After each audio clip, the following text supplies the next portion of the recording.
Yo, what's up mga kaibigan? Nali na tayo magkwentuhan. So dahil nga sa malaking panalo ng Gilas Pilipinas kontra sa China kagabi sa score ng 96-75, dahil nga dito ay nailagay pa tayo sa magandang sitwasyon. Hindi kasing ganda ng sitwasyon ng Japan na automatic nang papasok sa Olympics next year. Ngunit nabigyan pa nga tayo ng isa pang tsansa. Ang Gilas ay nagtapos sa World Cup bilang ang 24 team out of 32 teams na kasali.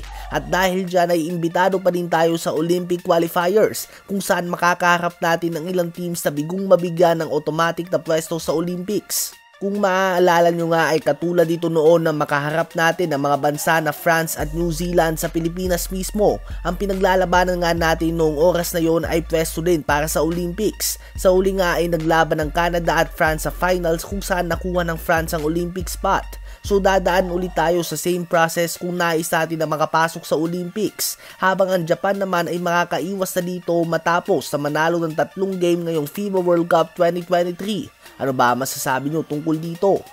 Habang si Lee Geyer o mas kilala bilang Kyle Anderson ng China ay bubilib nga kay Kai Sotto, AJ Edu at Ren Sabando. Ang ganda nga daw ng pinakita nito sa game nila. Si Abando nga daw ay binago daw nito ang game sa pamamagitan ng kanyang energy. Well, si Abando nga mga kaibigan ay sinupalpal pa kanina si Kyle Anderson at nagtala din siya ng 14 points and 5 rebounds. Simula nga na mabigyan siya ng minuto ay hindi na talaga sinasayang ang pagkakataon na ito. Talagang may impact nga siyang dala mapa-opensa man yan o depensa.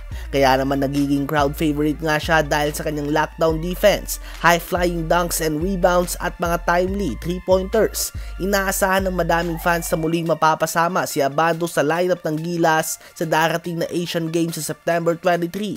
Kayo ba mga kaibigan, ano ba masasabi nyo sa performance ni Ren Sabando ngayong FIBA World Cup?